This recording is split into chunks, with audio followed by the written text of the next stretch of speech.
Welcome to this India exclusive, a very special interview with a multifaceted world leader, a woman who for the first time became a presidential nominee for the United States election, also an ex-Secretary of State, and she was ranked at that time as the most admired woman in the world, and of course a former First Lady. Joining me tonight, Hillary Rodham Clinton. Thank you very much for speaking to NDTV. It is a pleasure. Thank you for coming to talk with me.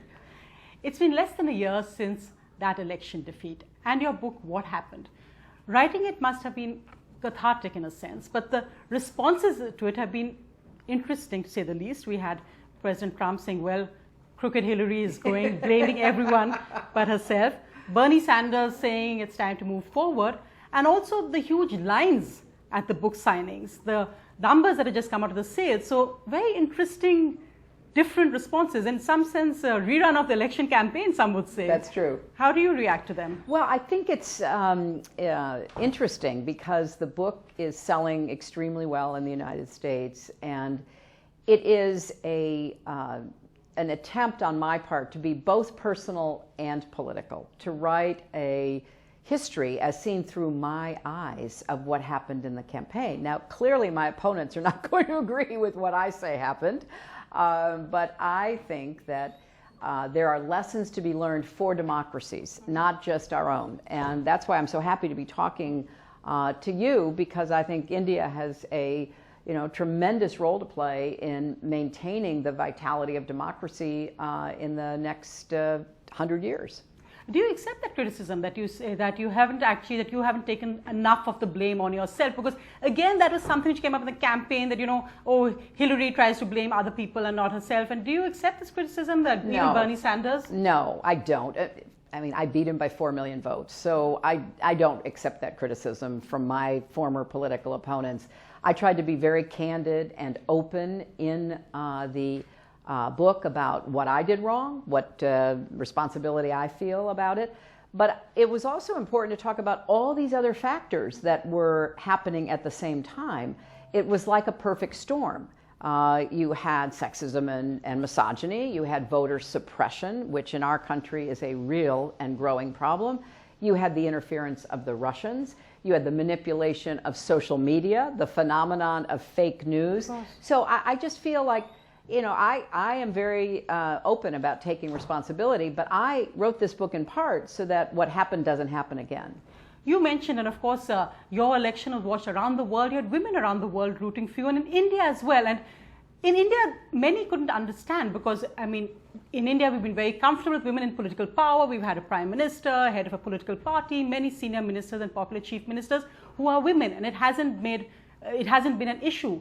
Why is it that in the America of the 21st century, you've written in your book about the sexism and misogyny, how do you explain the fact that even in white women, you didn't win a majority of white women voting for you? Isn't that a contradiction? Well, I think gender in our political system has not been the motivator that race was, for example, in President Obama's elections.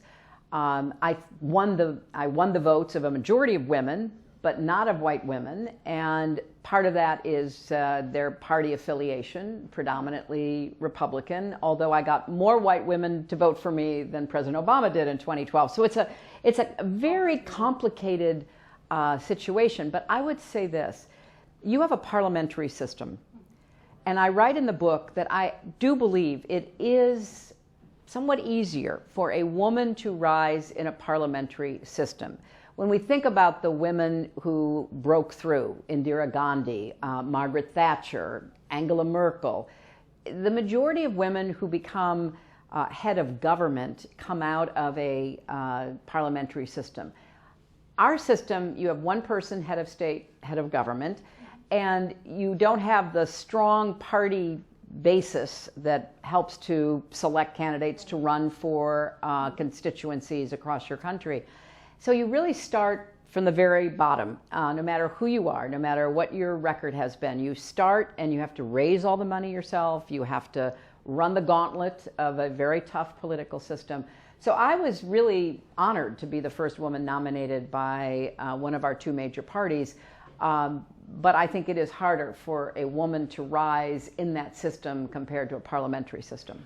But what's common, I think, in women politician faces around the world, I just We saw that tweet that President Trump had retweeted, that meme of you actually in that being hit by a golf ball, actually falling down. I mean, that in a sense is almost like a physical assault retweet by the president.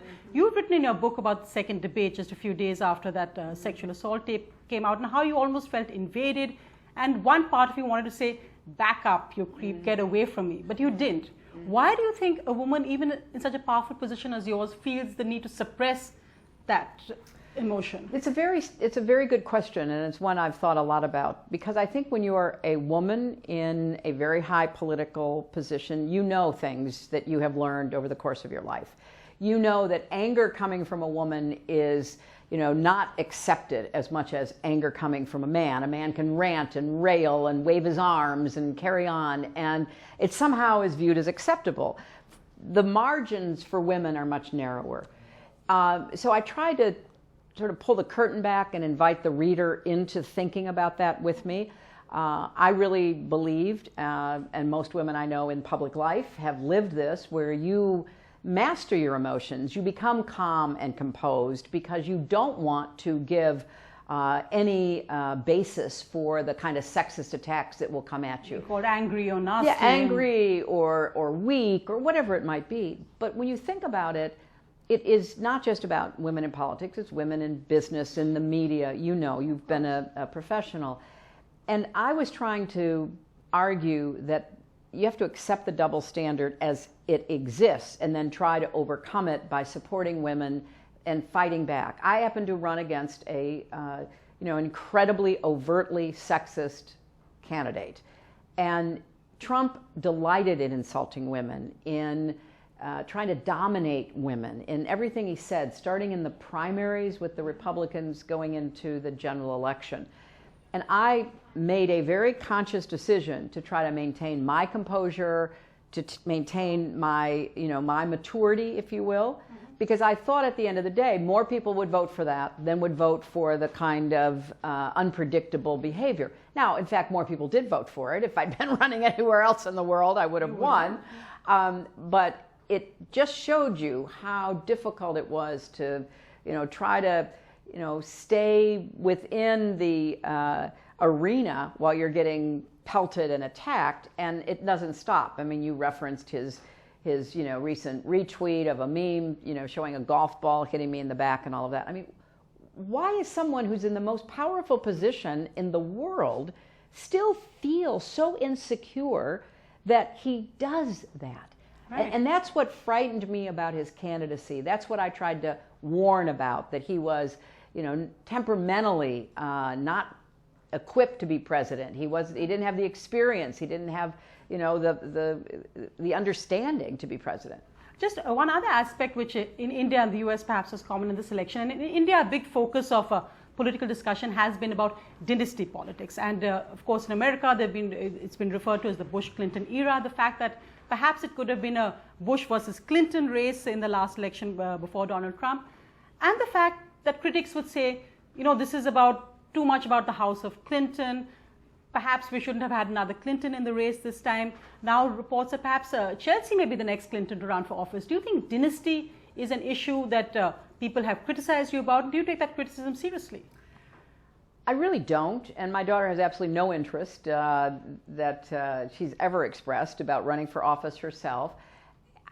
Anybody can get in and run. I mean, that's both the opportunity and the probably the downside of being in politics in the United States. We don't have parties like you do that are much more controlling of who runs and how they are supported or not.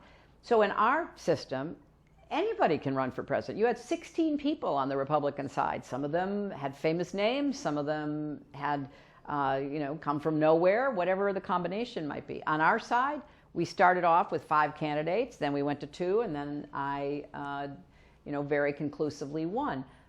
The answer is don't vote for somebody. If you're worried about that, don't vote. But I was a revolutionary candidate as the first woman with a serious chance to be elected president. And I brought my whole experience with me, my own service in the Senate, my own service appointed by President Obama in the Secretary of State office, my long commitment to women's rights and all that I'd done. So if people liked that, they could vote for it. If they didn't like it, they wouldn't. But I thought my experience, including my years as First Lady with my husband's presidency, would be a big advantage. And it would have been. Had I been elected, I would have been ready and able to start moving quickly. No, in fact, President Obama said in that speech that you are actually the best qualified to be president of all. And I said, I remember your husband standing up and clapping when he yes, said that. Yes, he Yeah, did. but it is interesting also in your book when you wrote about the fact that, the kind of reactions you faced, polarizing in some sense, where people said that, oh, was your marriage an arrangement? You talked about the fact that how difficult it was sometimes to just have your worst moments out in public. And again, President Trump in that second debate actually had women who had made allegations against your husband out there in the audience. Did it help to be Mrs. Bill Clinton or Hillary Rodham Clinton in this election? Or do you think perhaps people thought, why have two Clintons in the White House?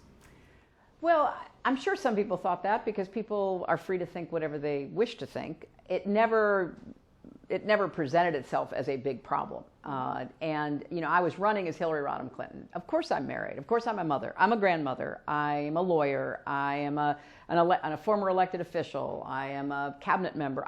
I was presenting my entire self for the voters to decide whether or not to support me. Now, were there people who disagreed with my husband on trade or something else and said, okay, I'm not going to vote for his wife? Probably, I don't know. But were there people who said, I really liked the economy under Bill Clinton, it really produced a lot of jobs and helped a lot of people, I'm going to vote for her? Probably. But at the end of the day, it was about me. I was the candidate, my name was on the ballot, and it's one of the reasons why I take losing so personally, because I think I would have been a good president, and I regret that there were lots of forces in this perfect storm that prevented that from happening. What's interesting, of course, is that President Trump now in the White House, but many have accused him of running it as a family business, and there have been all this interesting aspect. In fact, Ivanka Trump just met our Foreign Affairs Minister a few days ago at the UN, and she's coming to India, the invitation of the government as well as a representative. We've also got that whole issue when Ivanka Trump sat in on a meeting of G20 leaders, and when there was criticism, President Trump said, well, if Hillary had done this to Chelsea, nobody would have complained. So he always kind of brings this out when issues come up about his family's involvement, Jared Kushner, etc. He always tries to draw a parallel. How would you react? Well, there's no basis for it. I know he does it. He does it all the time. He seems to be spending more time thinking about me and my family than thinking about the work he should be doing as our president. But that would have never happened. Neither I nor my husband would have ever thought about bypassing officials with deep experience for our child. In fact, I think it's very telling to hear that from Trump, in part because he has not staffed the government. Hundreds of positions are unfilled. People with expertise are ignored.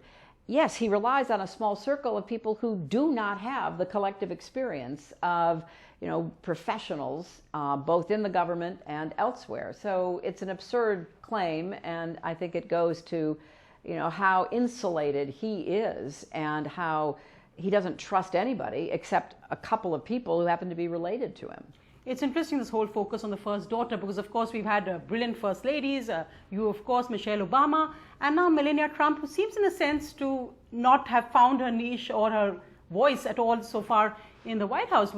Any advice for her? Do you have any thoughts on how Melania Trump's doing? I think it's up to each woman who finds herself in that position to decide what is because it is a very powerful position. Well, it is, but I don't think there's any set requirements. People define it as they choose. So, I will let her work to figure that out. I'm more concerned about the people that are advising President Trump directly, the people in the White House, the people in the cabinet. You've already seen a number of people forced out because of their, failing to report contacts with the Russians, because of other things that they've done that violate ethical standards. So I think we should stay focused in this particular case, since there is no other project or program that she's involved in. We should keep focused on the president and the people that he listens to, both in the White House and outside, because those are the ones that are helping to determine what he does here at home and around the world. Just shifting focus to the whole India-Pakistan question as well, because of course that's of huge interest to us.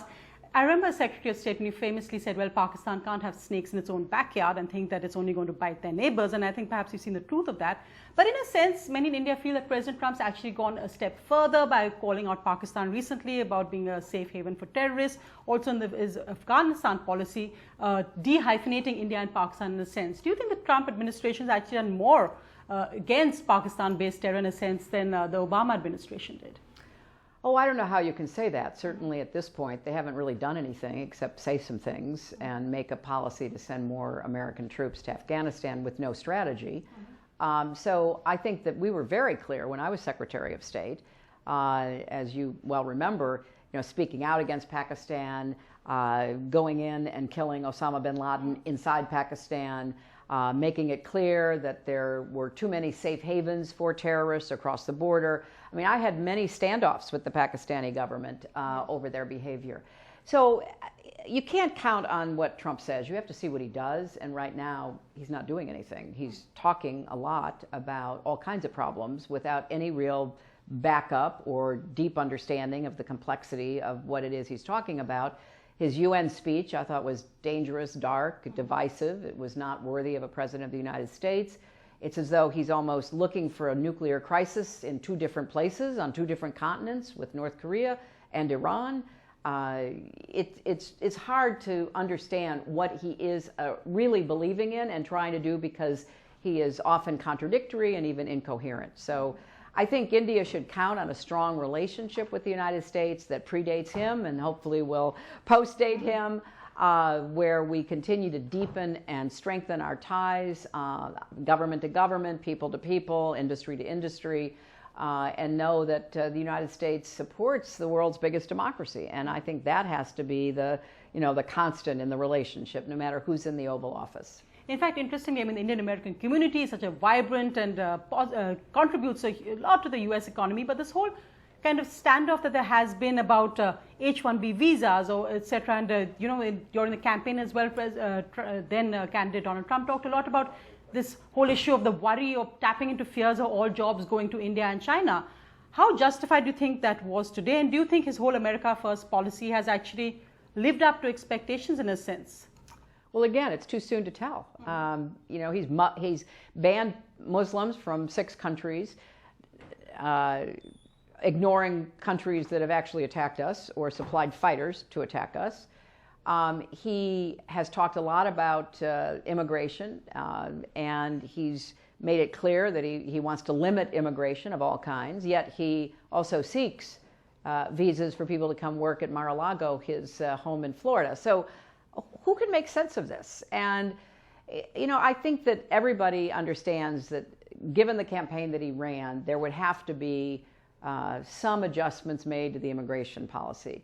It is my strong hope that it is not done in a way that shuts the door on talent, that prevents us from getting the best of people, professionals and workers of all kinds coming to our country. Immigration has been good for America. Immigrants give much more money to our government than they take at all. It's a very clear balance in favor of immigration. So if you look at the facts, the way he behaves and what he says has no basis. But he didn't win based on facts. He won on stoking anger and fear and pointing fingers, scapegoating people. So I'm hoping that cooler heads prevail and people will get back to understanding, yes, you've got to do everything you can to promote jobs and raise incomes here at home, but immigrants actually contribute to that. Immigrants start more jobs than native-born Americans, end up employing so many people. So, let's get back to looking at the evidence, not just the rhetoric. You talked about evidence, and of course, after the election campaign and after the result, more evidence seems to be coming out of possible Russian collusion in what happened in this election, and there's a FBI committee looking into it. But in an interview with NPR recently, you said that you could even consider challenging the result if more evidence, concrete evidence actually emerges. Is that something you mean seriously? Is that something which goes with the kind of tradition we've had in our democracies of, moving on in a sense, or just accepting the result? Wouldn't it be a challenge to democracy in a sense if you challenge the result? But that's not what I said. Neither I nor anyone who understands our law and our Constitution is urging any contest to the election. That is over. But as we learn more about the role the Russians played, there are questions that should be raised about the legitimacy of the election. I personally think that what we're finding out about how the Russians, paid in rubles for ads on Facebook, how they weaponized information, how they sent fake Americans who were Russians to foment discord and demonstrations, how they had 1,000 Russian agents, tens of thousands of bots. They were trying to get Donald Trump elected. So those raised legitimate questions about the role that Russia played. Now, I'm not going to say what will be proven by these investigations in terms of any cooperation, coordination between Russians and people associated with the Trump campaign. But even if none of that is ever proved, we know for a fact they were influencing the election and they were trying to elect a candidate. No foreign government should be able to do that. Imagine how you would feel if China were trying to influence the election in India, if a foreign government was hacking into government emails and into your voting system, which is one of the best in the world. You would not tolerate that. If I had been elected president and I learned that Russia had been involved, I would have launched an immediate investigation, as serious as any we've ever encountered, because we may have won the Cold War, but we're losing the cyber war. Our very democracy is under attack. So I think this raises really legitimate concerns that have to be addressed. Right now we have a president and a Congress who are either doing little to nothing to try to address that. And I think that is a grave error, because they may have been trying to hurt me this time. They'll try to hurt somebody else, including Republicans, next time, if it suits their agenda. I can see how passionate you still feel about it. And reading the book, it was interesting the different phases you went through, the times when you said you wanted to scream at the TV, yes, the times yes. when you wanted to throw a remote, and of course when you did yoga now for all Indians. That sounds fantastic. Tell us about the shouting and screaming, but the yoga as well. Well, I really appreciate yoga a lot, and I tried to keep up a practice during the campaign. I'm not good at it. I don't want anybody to get the wrong impression, but I found it very relaxing, and the breath work, and I talk about alternate nostril breathing, was incredibly calming to me. And I wanted to pull the curtain back and share a lot of the personal aspects of my life, of running for president, and that was a big part of what I did to try to keep myself centered during the campaign. You can do alternate nostril breathing. We'd love to see it. I'll let your viewers Google it and they can watch it. Anulom Vilom, as it's called. What next for Hillary Clinton? Because again, I think you've said the whole point that it's not about you fading away silently. You had it, and then what next for Hillary Clinton is? I'm going to continue to speak out, speak up. I will remain active in politics. I will support causes and candidates I care about. I will do some more writing. I will do some work with nonprofit groups, particularly those that are involved in, children and women's issues. I'll probably work with some universities on different things. I've started a new group called Onward Together to support a lot of these new young grassroots groups trying to recruit candidates and help them win. So I expect to be very much involved publicly.